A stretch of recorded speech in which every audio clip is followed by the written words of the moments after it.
Hi everyone, it's Miss Hagley. Hope you're ready for another story. I have a good one this time. It's the Berenstain Bears Get the Gimmies. And remember, the author is Stan and Jan Berenstain, so they wrote the story. They wrote the words. Of course, the members of the Bear family who lived in a big treehouse down a sunny dirt road in Bear Country loved each other. They loved each other very much. Brother and Sister Bear loved their mama and their papa, and naturally, Mama and Papa Bear loved their cubs. And of course, they were nice to them, as nice as they could be. But sometimes, they were a little too nice. Sometimes the cubs got too many treats, too many toys, and too many rides on the bucking duck at the mall. Maybe that's why Brother and Sister got the Gimmies. Or maybe it was because there were treats, toys, and fun things to do wherever they looked. At the supermarket, at the mall, on TV, and just about every which where. Maybe that's why they began making a fuss to get what they wanted, especially at the supermarket checkout, where there were always stacks and stacks of candy and other goodies. "Now, cubs," Mama Bear said as the family got into the checkout line, and she saw that old gimme gleam in their eyes. "We can't have a big fuss every time we pass candy. I simply won't stand for it." "But Mama," whined Sister, "they have gummy gumballs, my favorite, and chewy chompers, my favorite," whined Brother. "Now hush," said Mama. "I simply won't listen to another word." That's when Papa Bear smiled and said, "Now, Mama, you're only young once," and handed the cubs their favorite treats. "It's only too true," said Mama as they were leaving the supermarket, "that you're only young once. But that's all the more reason to learn proper behavior while you're still young. And I certainly think—" "Look, look," shouted Sister, "a new ride." "Hey, a bucking frog," shouted Brother. "That looks even better than the bucking duck. May we ride it, please? May we, please?" Now, Papa had just bought them those treats, and he thought that was enough for one day. But the cubs made such a fuss that he sighed, dug into his pocket, and put some money into the slot. Papa looked at Mama and shrugged. "Cubs will be cubs," he said. "It may be true that cubs will be cubs," said Mama as they walked across the parking lot to their car. "But that's no excuse for jumping up and down and making a scene every time they see something they want." "Look, look," shouted the cubs once again. "Little rubber cats that stick out their tongues when you squeeze them." "Cubs," said Mama, "that'll be quite enough. I don't want to hear another word." "Oh, please," they shouted. "May we have them, please, please, please?" Papa decided it was time to put a stop to all that fussing. "Stop that fussing," he said in his loudest Papa Bear voice.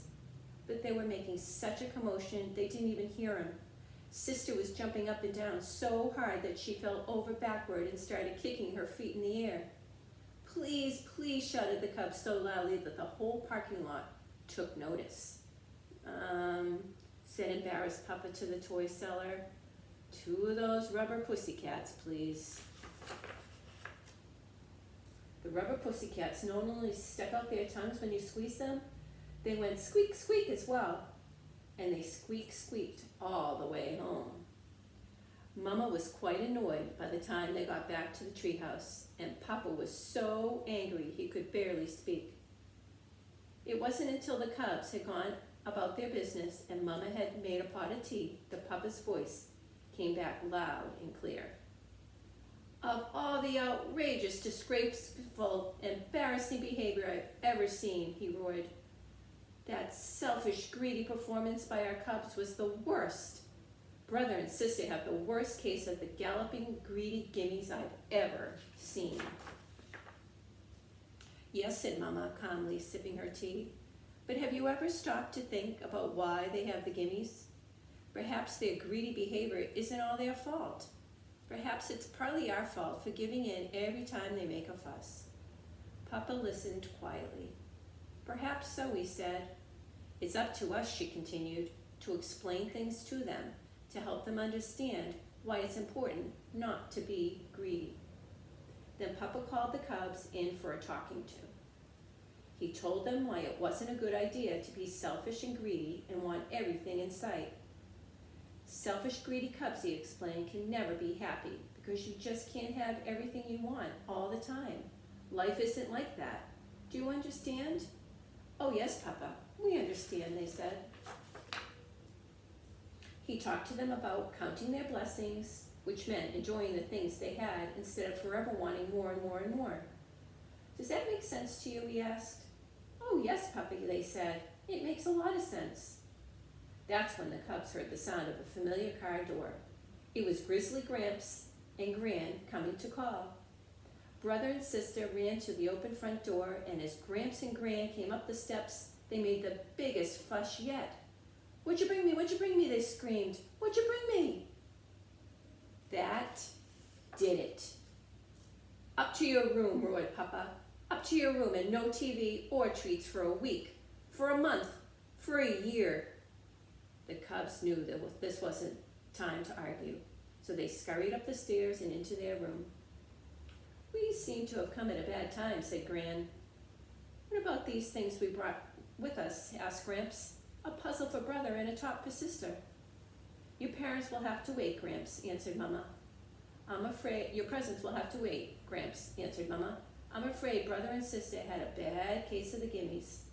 The galloping greedy Gimmies, added Papa. The worst case I've ever seen. The cubs opened their door just a crack to listen. The worst case, you say, said Gramps, looking Papa in the eye. Seems to me you were quite a gimme cub yourself when you were little. Brother and sister sneaked to the top of the stairs so they could hear it better. I was, said Papa. Of course. We didn't have malls or supermarkets back then, but there was old, rough Grizzly's General Store, a wonderful place. Sold just about everything. Honey cake, licorice sticks, molasses apples, and all sorts of toys and novelties. And did you ever have the Gimmies? Did you ever? You wanted everything in sight. Downright embarrassing. Why, it got so bad we couldn't go there anymore. So we worked out a deal, said Gran. When it came time for a trip to the general store, we had you decide on a treat ahead of time. It could be a sweet, a toy, a book, and that was it for the day. Right, said Gramps. And if you came down with the Gimmies, we went right home and you got nothing.